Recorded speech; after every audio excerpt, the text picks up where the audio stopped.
Is Atomfall worth our time? We're about to find out. Welcome everyone to episode 222 of 1 Hour 1 Decision, 1H1D. I am Chris. And I am Tom. And we take 60 minutes and play a random game on Xbox Game Pass and decide, well, do atoms fall? They must. They do a lot of things, I guess. Yeah, well, they rise, they fall, they go left to right and right to left. They're just shucking and jiving in this universe that we happen to live in. But enough of that. We are talking about Atomfall, developed by Rebellion. This game came out in March of 2025 on at least the PC and the Xbox. At a minimum, it must have. I play this on the PC, 65.9 gigabytes on the PC. Tom, what about you? This blows me away. How is this possible? 30.8 gigabytes on the Xbox Series S. Yeah, it's less than half the size. It's got to be those textures, those lovely, lovely textures. It must. I mean, that's my story, and I'm sticking to it. But now let's figure out what the story is about. What kind of game this is, Tom? I put first-person survival action. Oh, okay.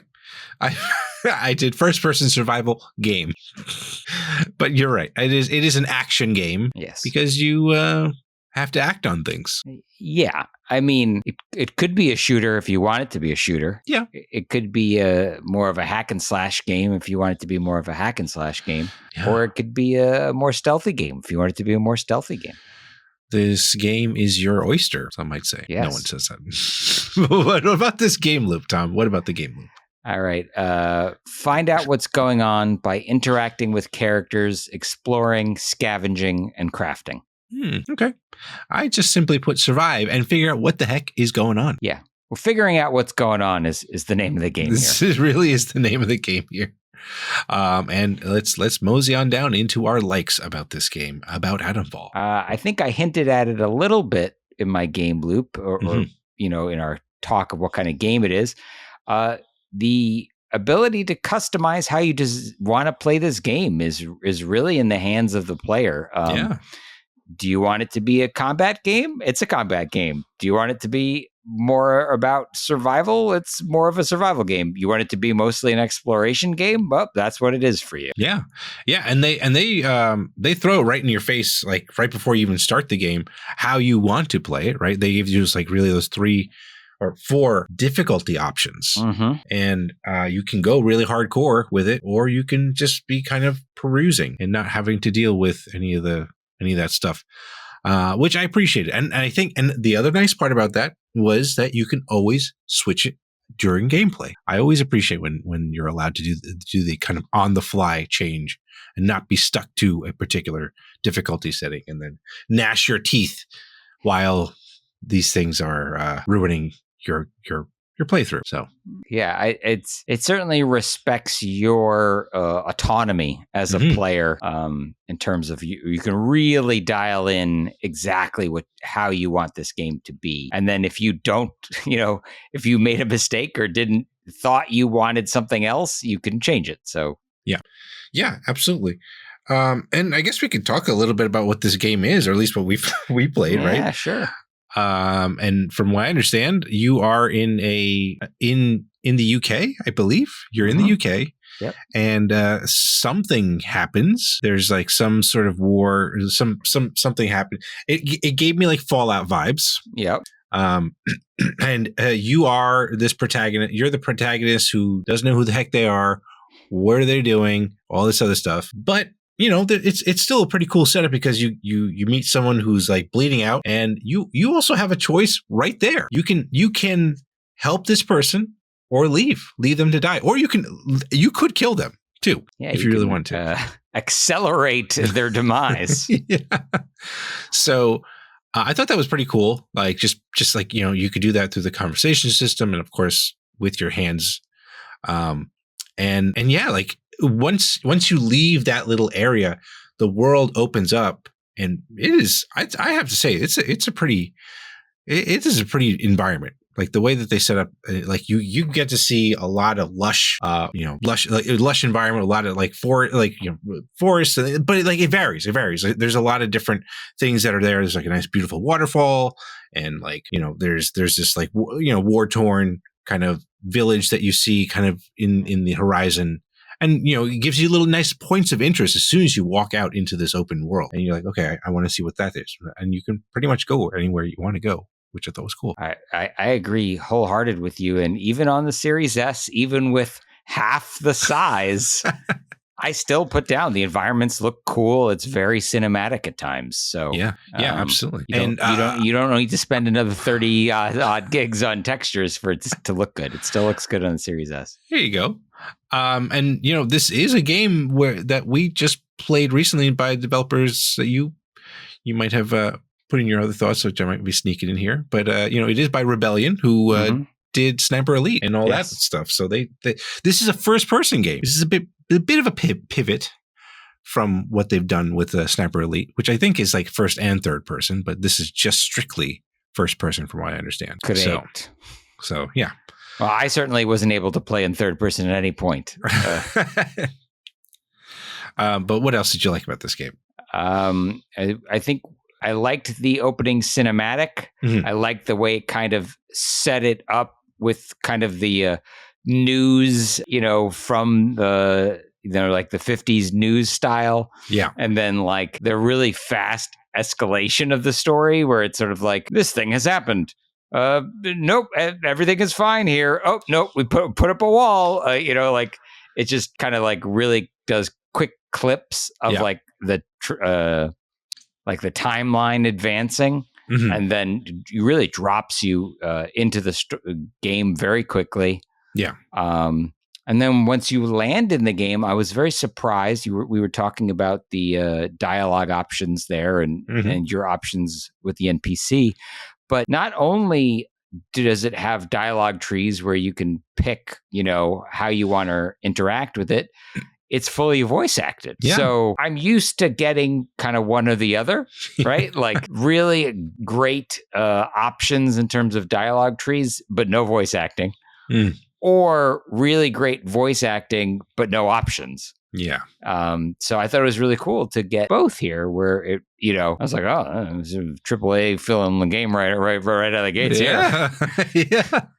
Yeah. And I will say also the nice thing is, unlike a Bethesda game, I feel like the items that you pick up are useful items. Yeah. Because all of them, for them, except the scrap, I still don't understand what the scrap was used for, but all of them were used in this, fairly, I'd say, simple crafting system. It's just like you find an ingredient, and once you find that and learn it, then you can just craft it whenever you have all the materials, and that's it. Yeah, like, you don't need to find a bench or some special thing to craft at. You can craft on the fly. I appreciate that. You just need to have the requisite materials and have learned the recipe, as it were. Yes, absolutely. This is a first-person game, Tom, and I'd like to tell everyone you can see your feet in this game. Glorious. I was like, already, it's already off to a good start, or maybe off on the right foot. So proud of yourself, aren't you? Yeah, a little bit. I'll admit, but yeah.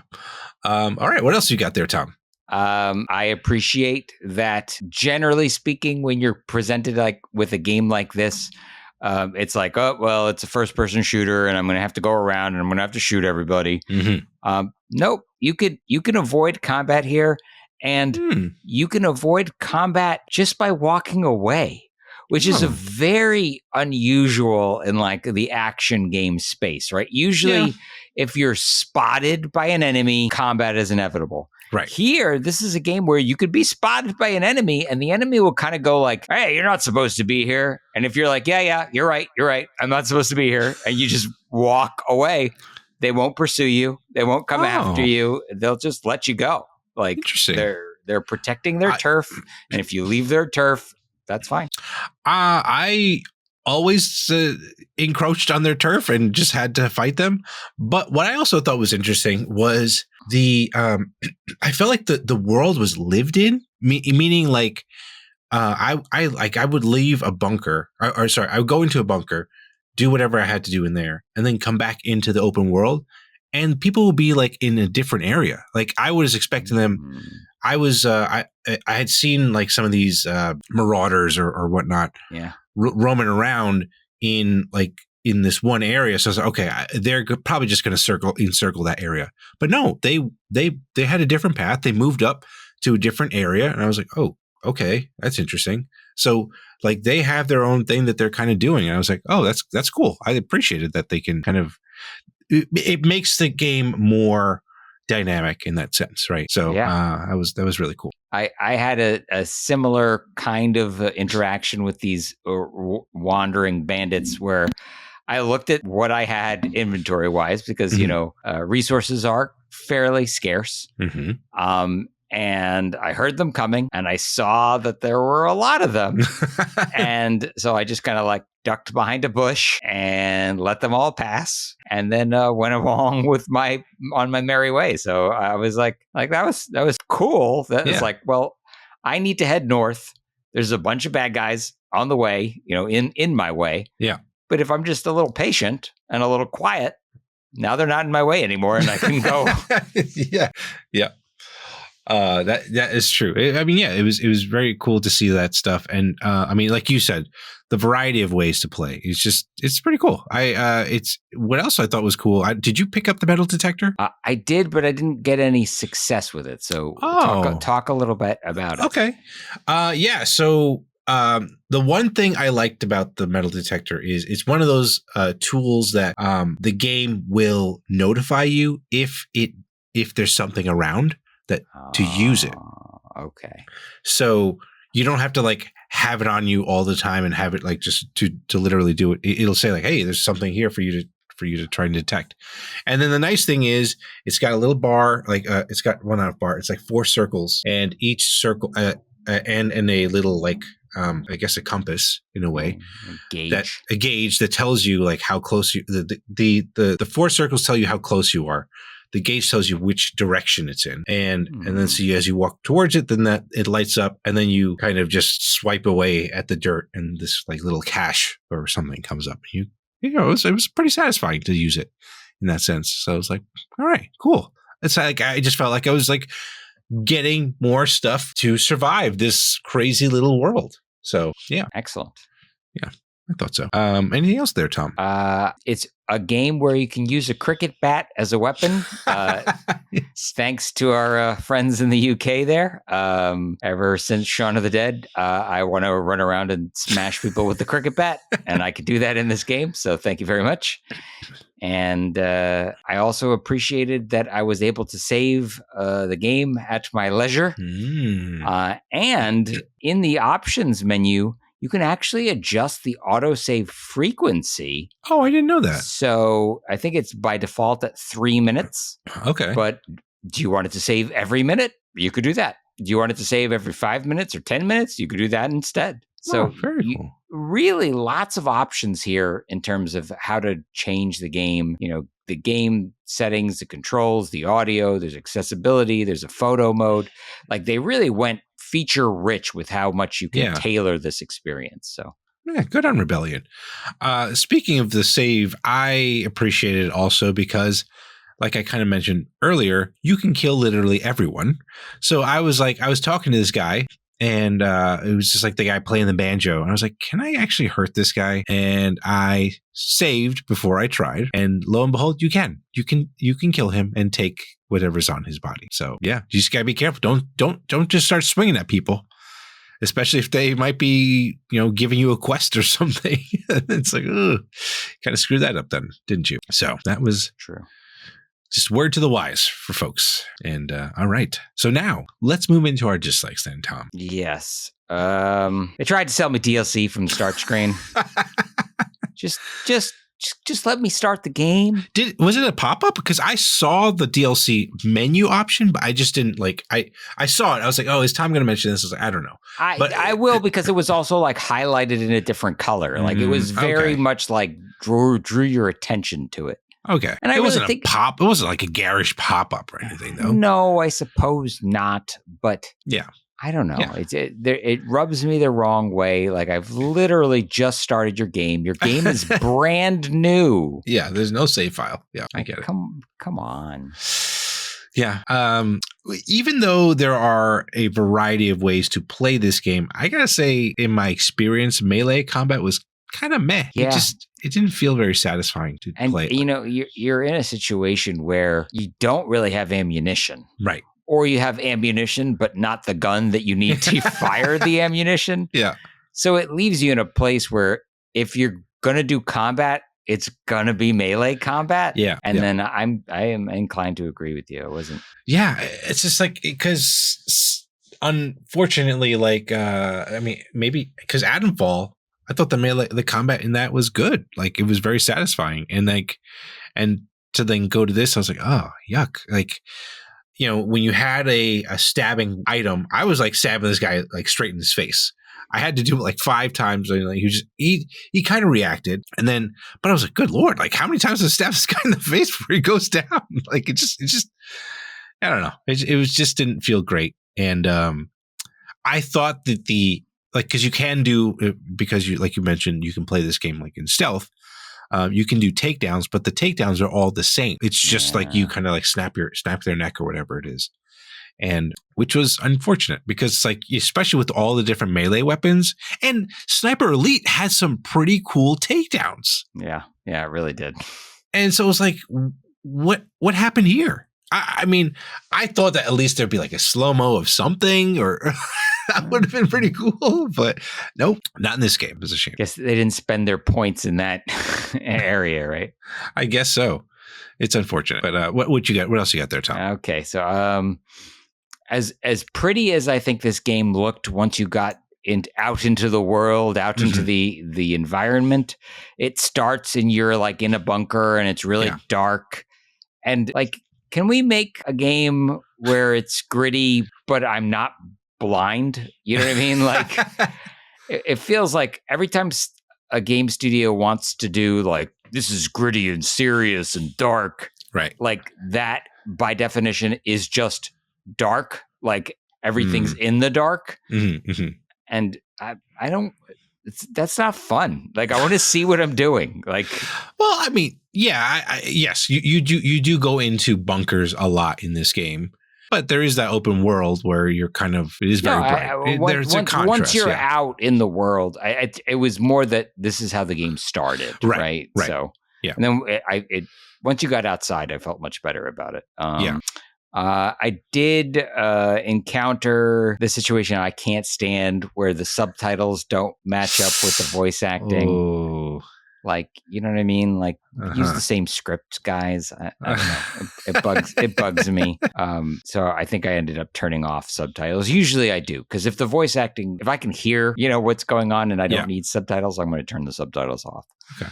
I did run into a bug with the guitar guy where he was talking to me and his guitar was behind him, just floating in space. Like, if he were to be sitting there, he would be like, it's in the right place for him to be holding it. But it was like floating in space, waiting for him to go over and hold it. And then he like kind of like passed through it and then put his hands on it, and then it moved, you know? Oh, huh. Yeah, it was, I mean, and a couple of other things like that happened as I was playing. It's the kind of bugs that you expect from like a Bethesda title, right? Where it, like, these are the open worlds, you know, so many things can happen, and therefore it's not scripted. So you end up in these situations. I felt like I should point it out, but I also, like, you know, it is what it is. Yeah. I get that. I mean, I don't think I saw any bugs like that in my playthrough, but I can see that being a little like, like, you know, adding the extra polish or whatever. But, you know, with the modern way of game delivery, you can always just patch these things and maybe fix Tom's little floating guitar. And who knows, you know, maybe in their numerous attempts through that area, they never saw that problem, right? So once you get it out into the hands of millions of players, they're going to find things that you missed during the testing phase. So one thing I'm sure that they were aware of, though, that is something that bugs me a little bit also, is like some of the effects and things in this game look great. Like there was this trap that I triggered and there was this big explosion, fireball, everything was on fire.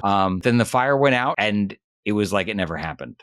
There was no, like burnt texture effects or anything left behind. So while it was happening, it looked really cool. But then I was like, disappointed that there was no lasting effect from, I interacted with the world, something cool happened, and then the world just like brushed it off like it never existed. Right. Yeah. I mean, that's why I thought that was kind of cool with Eternal Strands, where it had things like when you interacted with the environment, it did react to that kind of thing. And if you lit grass on fire, guess what? It's going to catch fire and spread across the rest of the grass that's nearby. So I was like, okay, that's cool. That's unfortunate that they didn't do it here, but it is what it is. I hate managing a backpack, and lo and behold, we got the backpack here. I will say that the one thing I appreciated was the crafting tools didn't count as space in the backpack, but the things that you do craft all get added to the backpack. And I had many moments where I'm like, oh, I'm out of space. So had to use a bunch of my bandages that I crafted and things like that. I thought that even the bandages would stack or something, but yeah. Unfortunately not. It does, kind of teach you, perhaps as if you're going to attempt this, listener, don't craft bandages until you need them. I guess. Right? If the materials themselves don't eat up your inventory space, you can just leave them as materials until you need the thing. Yep. I did have another issue, maybe sort of open world related, but the game audio just randomly cut out on me towards the end of my hour, and all of my normal Xbox sounds were fine. So it was clearly the game that was the issue. That's interesting. Yeah, it went completely silent, like a silent film. All right, that's unfortunate. Yeah, maybe because they were too busy saving 30 gigabytes. They were like, got it. We don't need it here on the Xbox. I don't know. And it is an open world game. I gotta say the big thing for me with this game is this gave me Zelda vibes in the sense that you have a general idea of what you need to do, but they don't tell you how to do it. Yeah. So I think you and I are usually on the same page about this, where I do like to be led a little bit. Yeah. But this place was just like, nope. You need to go here, figure it out how you're going to get there.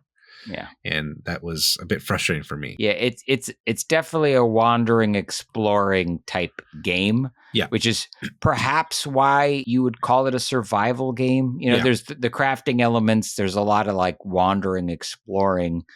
But you don't really have to manage too much stuff. No, which is nice. It is nice, there's you're not having to deal with hunger and thirst and things like that. But like you, I prefer more directed experience. Right. I want to be kind of led along. Now, to be fair, when you get objectives from, you interact with an NPC and they give you a quest, you can activate that quest, and track it.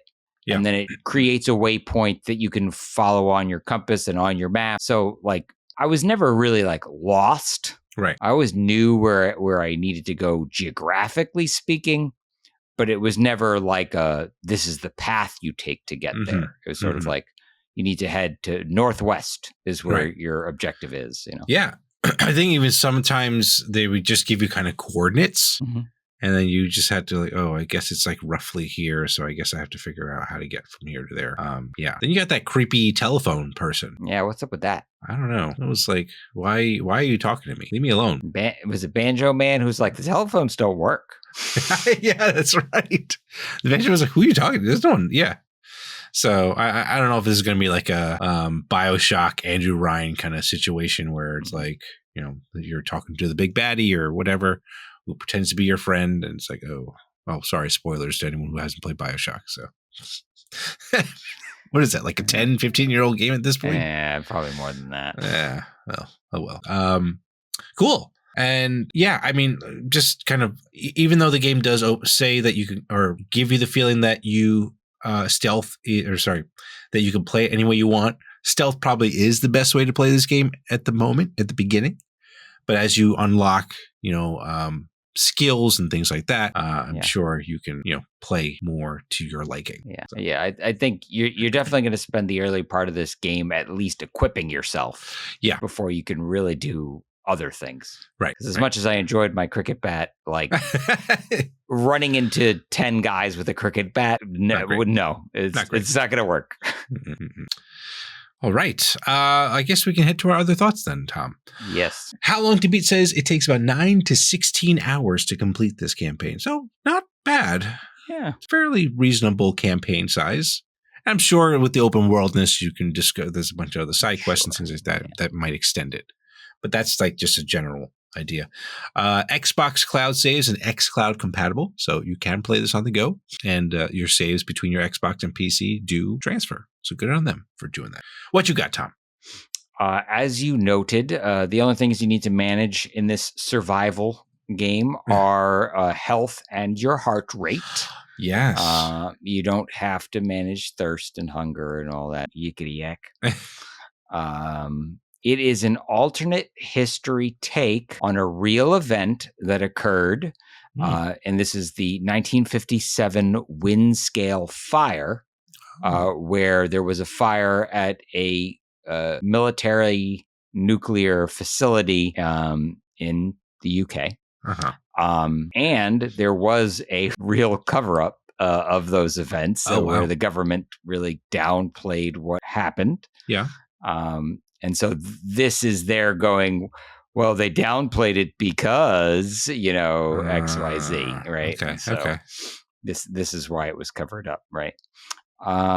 You can kill everyone, as Chris noted, but you can also kill no one. It is impossible to play this game, I suppose, as a pacifist and kill 0 enemies. So something to think about. The developers cited Fallout New Vegas and the film Children of Men as inspirations. And I think even with our hour, I certainly felt that, and I think you probably did too. For sure. We noted earlier Rebellion is best known for the Sniper Elite series. But I didn't realize that Rebellion's been around since the 1990s. Oh, wow. And they've made like tons of games. Oh, yeah, totally. I mean, 30 plus years. So 30 Sniper Elites, maybe. No, I think it's like 5 or so. But the other thing I did notice is that there were little comic books in this game too, which I remember you telling about Sniper Elite Resistance, or the Sniper Elite series having its own comic book as well. So I thought that was kind of a nice nod to that as well. So that was cool.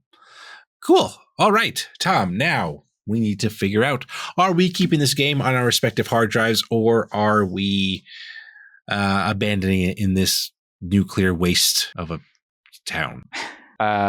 So my hour went by like really fast. Like for this style of game, I was like, wow, like that's it? An hour already? Yeah. I really appreciate the customization options. I think, especially for a game that could be even longer, like that's really critical. Right. Allowing me to customize how I play. But, I'll be honest, I think I'm just kind of tired of like the open environment survival genre. Yeah. Especially with the amnesiac protagonist. like what am I doing here? Yeah. Yeah.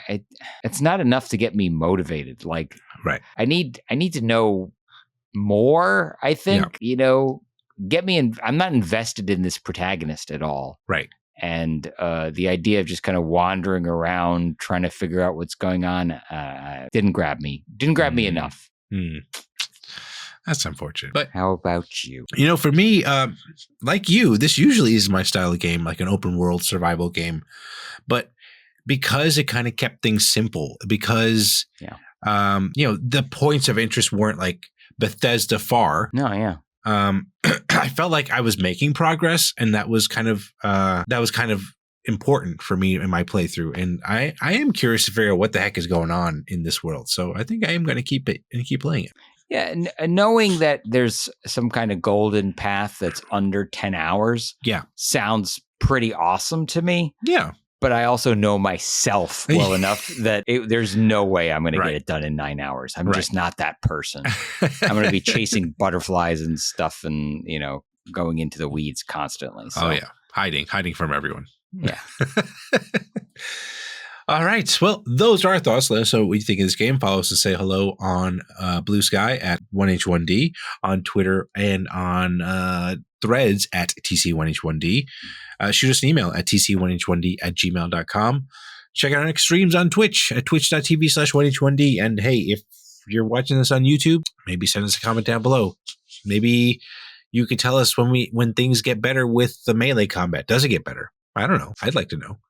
1H1D is part of the QTB network, and if you like any great gaming content like this show or any of those Twitch streams and whatnot, check it all out at quitthebuild.com/network. Now, Tom. Yes, Chris. The surprise me button beckons. Yes. In order for us to have a 223rd episode, we must first learn what we're going to play. Indeed. And we're going to hit that button and figure it out. So here we go.